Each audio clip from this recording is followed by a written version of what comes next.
Hey, today is November 11th. It's a special time for us to celebrate Veterans Day, and veterans in our nation is anyone who's served in the military, men and women who have served in the military in a time of war or a time of peace. So right now, listen before you hear this, but I'd like you to stand if anybody in your family has served. So parents, grandparents, stand up. Wow. That's amazing, fellas. Just look around and see the sacrifice that people in these families have paid. Thank you. You may have a seat.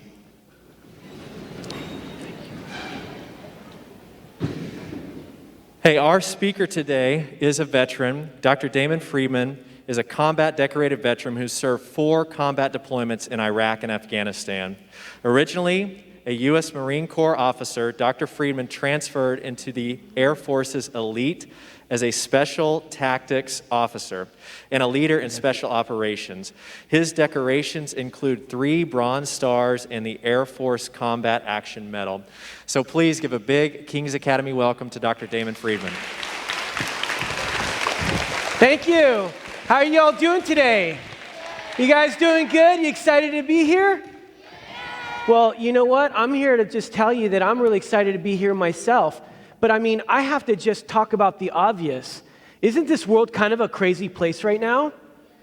Right? Like everybody's wearing masks. I mean, a year ago, we were not wearing masks, right? Who's got the coolest mask, by the way, huh?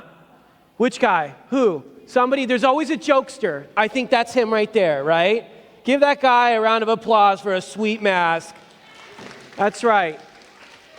But I mean, you know what? At the end of no, actually, that guy has the sweetest mask right there. Sorry about that. That's legit. That one is legit. Seriously, that one right there. One of the things that we're doing right now is we're wearing a mask. Isn't it kind of weird, this thing called the coronavirus? Isn't it kind of weird? You guys know that there's a lot of crazy stuff happening even with politics. Did you guys know that there was an election? Right? You guys, I mean, I don't know about you, but you see a lot of division. Do you see that? Right? A lot of people arguing and yelling and stuff, right, about politics and who they elected. Do you know what I'm talking about? Right? You know, there's a lot of fear going on right now. Who's scared? Just a little bit about what's happening in the world. I mean, seriously, just a little bit, right? I want to just share something with you real quick. Right? The fact of the matter is that God does not want us to be afraid. He wants us to be strong and courageous. It says in 2 Timothy 1:7 that God has not given us the spirit of fear, but of power and love and a sound mind. So, hashtag God has a plan for you, no matter what. And I want to share a little bit about my story on where I came from. How many of you have ever heard of Los Angeles, California? Right? California is like on the opposite side of the country. Well, you know what? How many of you have a really awesome mom? Raise your hand. Right? You love your mom? I bet you do. My mom, I like to call a Wonder Woman. I want to share why. When I was born and I was raised in downtown Los Angeles, I lived in the projects. Do you know what the projects is? Low-income housing. It's a place that a lot of people don't want to live. Do you know what a maid is? Do you know what a maid is? It's that person that comes into the hotel or into your house and they clean your room and they make your beds. Do you know what I'm talking about? Well, my mom was a maid. And guess what? I didn't have a dad. How many of you guys have dads? You guys have cool dads? I bet your dads are pretty cool, and I always wanted to have a dad. But you know what? I lived in a really bad place. And all of my friends, some were Armenians, some were Korean, some were Vietnamese, some were African Americans, some were Puerto Rican, some were Mexicans, and I'm Puerto Rican. Do we have any Puerto Ricans in here? No? How about any Mexicans? Oh, we got one right there? Viva Puerto Rico, brother. All right, give that guy a hand. There you go. That's just for being Puerto Rican. Only today, though, okay? And so I'm actually half Puerto Rican and half Jewish. Anybody Jewish here? Huh? That's right, Israel. Israel rocks, okay? So I'm Puerto Rican Jew being raised in downtown Los Angeles with a single mother.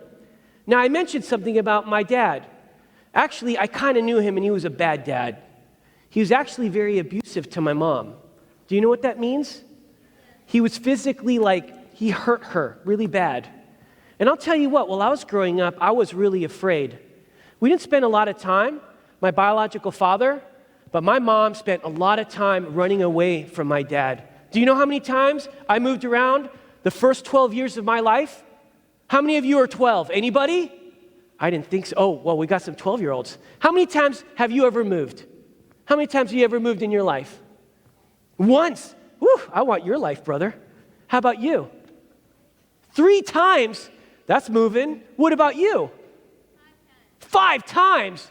Anybody ever moved more than 5 times? You? How many times? 6 times. That's a lot. Do you know how many times I moved around in the first 12 years of my life? Guess. 8. No. Who said that? What'd you say? 14 times. I moved around 14 times in the first 12 years of my life. And I'll tell you right now, my mom was really afraid. And my dad, we were running away from him. And that's why it was very hard for my mom to actually hold a job. And she worked for minimum wage. Minimum wage. And sometimes we didn't have enough money for food. Imagine if you ever came home and you didn't have any food on the table. Would that make you sad? Would you have any of you ever worried about your next meal? No. I bet some of you guys eat really well, right? Right? Some of you guys like steak. You know what I mean? Well, you know what I usually ate? Rice and beans. And every once in a while, maybe one time a month, I got chicken. Who likes chicken around here? That's what I'm talking, especially if it's seasoned, right? Or barbecued, right? Well, you know what? Ultimately one day, I decided to do something with my life. And I'm here to tell you, I don't know if anybody's ever gotten into a lot of trouble. I'm sure we got some troublemakers in here. All right? A few of you? Yeah, I was a troublemaker. And you know what? I got into a lot of trouble because I was always afraid. And I was always trying to figure out who I was. And here's the reality. Each and every one of you are here today trying to figure out who you are. Each and every one of you, people are telling you what you should be. Each and every one of you look at yourself in the mirror trying to figure out what the future looks like. Each and every one of you are trying to figure out your identity. And I'll tell you this much. While I was growing up, a lot of people said I would never amount to anything, that I was a loser, that I wasn't cool, that I was stupid, that I was weak, that I was a nobody. Can you imagine? Has anybody said that kind of stuff to you? Yeah, that's terrible, isn't it? Can you imagine hearing that all the time? I'll tell you what, that was like the worst thing. And you should never say that to anybody at all. So as I was growing up, one day, I'll tell you, do we have any twins in here? Any twins? Come on.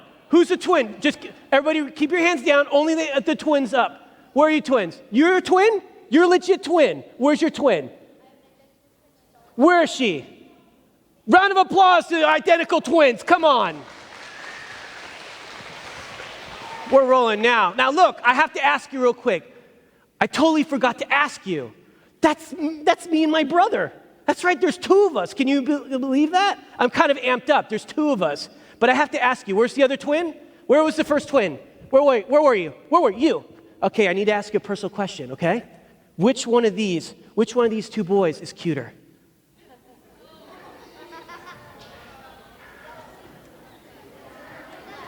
What'd you say? Your left or my left? I'll say this, the left that's right. Thank you very much. I appreciate it. Thank you very much. Yeah, absolutely, I'm the better looking one. Good choice, young lady. All right? But you know what? My brother and I, we were trying to figure out who we were and what our identity was. And you know what we realized? We realized this, that getting into trouble wasn't cool. That's bad attention. And we figured, how can we actually do something that would be meaningful in our lives? Now, how many of you guys like sports? Anybody? You're really excited. Tell me what kind of sport you like, huh? Football? You like football? I love football. I wasn't that great in football, or at least I was great in my mind. What about you? What's your favorite sport? Every single sport except for basketball. Woo, girl, some fire. Good job. Sports machine there, huh? What about you? Tennis? Oh man, I love tennis. I'm not good at tennis. And you, sir? Basketball. Come on, let's go, you and me.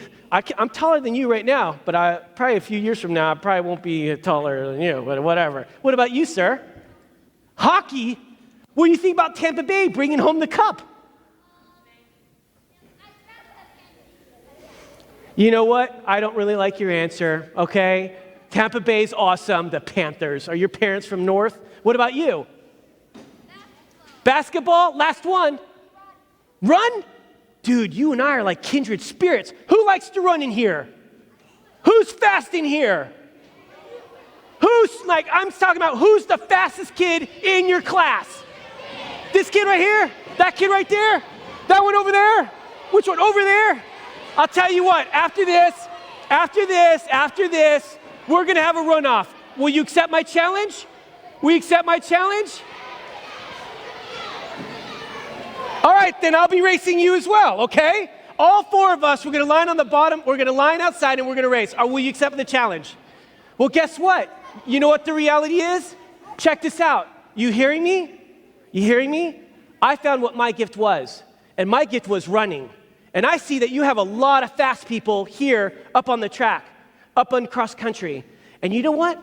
I started training really hard because I wanted to get out of the projects.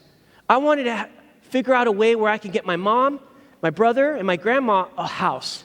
Many of you probably never had to worry about that at all. So we started running. You know how many miles a week I started running? How many miles do you think I started running? A week. How many miles? 3 miles? I ran more than 3 miles, I hope. What about you? 26. That's a lot. More? Not 20. Any more than that? Who said that? Who was it? What'd you say? 200. Woo! No. Almost. What? One more? 14? No, way more than that. Okay, one more. 30. Okay, all of you are wrong. I was not running just 10, not 20, not 30, not 40, not 50, not 60 miles, 70 miles, 80 miles, 90 miles, 100 miles a week. That's a lot. Yeah, trust me, brothers, you guys are in trouble. Oh, wow, I got a hand on that one? I'm doing something right here. So I started running 100 miles a week, and then one day, this is what happened. I got up, I went up, I see all the other runners, and I went up to the starting line just like this. And I looked to the left, and I looked to the right. And for the first time, I won. And I kept winning. And one day, I was undefeated the entire year. Nobody beat me in the mile. As a senior in high school in the state of Florida, I was the fastest miler in the state of Florida. And I became a junior Olympian representing the United States of America. Can you believe that? Good old... I got another one? Oh, I like you all. You guys are like so awesome. I really appreciate that. So guess what? Afterwards, I got me a scholarship. You know what? My mom didn't have money for a scholarship. She didn't even know. I was the first one to graduate with a high school degree in the U.S. And I was the first one that went and got a college degree. Do you know why I'm telling you all this? Because not everybody is blessed. Not everybody can come and have the most premier education and be able to go to college and not worry about it. Many of us are super blessed. Aren't we super blessed? Right? But there's a reason why I'm sharing this, and I'm going to share that at the very end. Afterwards, when I got my full scholarship, I went and I graduated college. This is what my mom said. And listen to me very carefully. So important. My mom came to me and she said, you know what? I want you to know that when you go out, you don't just represent yourself. You don't just represent your brother or your mother. You represent your community and all of the boys and girls that could have never made it. You get a chance. So when you're successful, you make sure you come back. Don't ever forget where you came from. That all the goodness, the things that are happening in my life, it is time sooner or later to come back and change the world for good. That I was called to do something incredible for the world. That the God of the universe knew me by name, every single person. And you know what I decided to do? I decided, thinking very much about what the next steps were for my country. My country's always been there for us, and our country's been here for you, and you, and you, and you, and you. Your parents are doing well because our country's awesome. This awesome country's been able to provide for everybody. And the fact of the matter is that I thought about it. My country helped me get a house. My country helped me get an education. And then when there's times when there was not enough money for food, our country helped me. So you know what I decided to do? I decided to sign up for the United States Marine Corps. Yeah, how many of you ever want to join the military, huh? Yeah? Well, check this out. In the Marine Corps, we have a cheer. It's our battle cry. It goes, "Oorah!" Can I get an oorah in here? Oorah! My goodness, the kindergartens were way stronger than that. Come on, one more time. Oorah! Are you telling me you can't dig a little deeper for the sake of the United States Marine Corps? Oorah! Oh man, I'm telling you right now, I think each and every one of you, you can sign on the Marine Corps, no big deal. I'll take you out there. So afterwards, when I joined the Marine Corps, I went out and I was part of the invasion in Iraq. Many of you were not around. But do you know that there's a lot of people out there still fighting right now for our freedom? Do you know that many of you right now, how many of you have family members that are actually serving right now in the U.S. military? Raise your hand. Each and every one of these men and women of your family members are out there still fighting for our freedom. I served 20 years in the Marine Corps and then in special operations, and I got to do some really cool stuff. I got to jump out of perfectly good airplanes at 25,000 feet. Is that not cool, jumping out of planes? Who wants to jump out of planes? Who wants to jump out of a plane with me? Are you sure you want? I only can take one. I can only take one. The principal's gonna tell me who I'm gonna take, all right? Yeah, half of you guys like, oh, I need to be a better. So here's the deal. You know why I'm sharing all of this? I did a lot of really cool stuff. And you know, throughout my whole life, fear was a major part of my life. I was always afraid. I never thought I was good enough, fast enough, smart enough, that I would ever succeed. And you know, one day I came back from a 7-day firefight, literally in Afghanistan. Bullets were being fired at me. Bombs were being shot at me. I was running around and I got hurt. And I came home and I was in the hospital. And I had surgery. And I sat back and I thought to myself, my whole life, I was trying to figure out who I was. Listen to me very clearly. Since I was a kid, your age, trying to figure out who I was and what my ultimate purpose is. What is God calling you to do? You know what? At the end of the day, I realized something. That no matter what I strived for, it was never going to be good enough. Do you know why? Because having a fancy car or bigger house or more money or being a doctor or a lawyer or being the president of whatever or CEO of a company or being the coolest kid in school, right?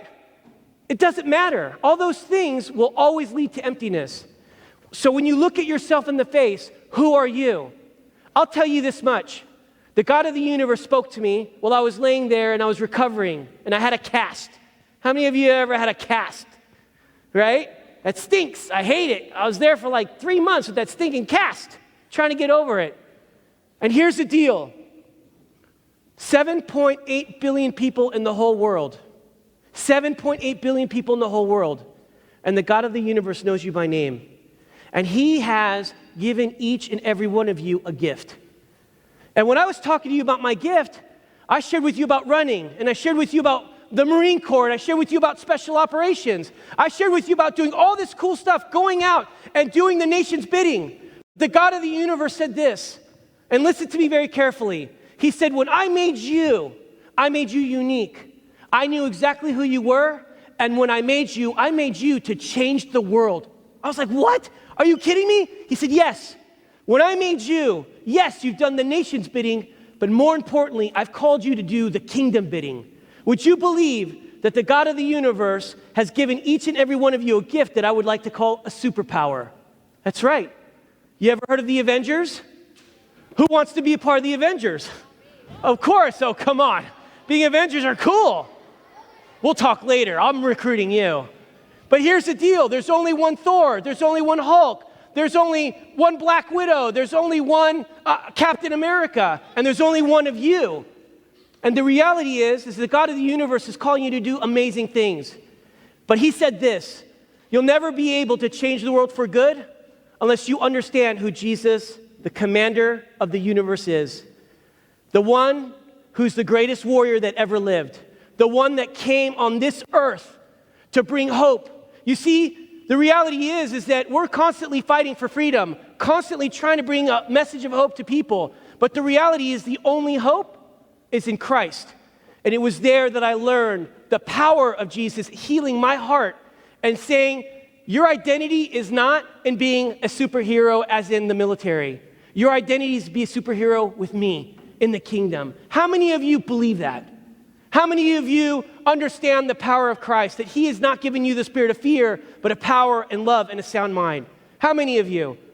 Do you know that Jesus came on this earth as the most powerful ever in the history, and he died on that cross for each and every one of you?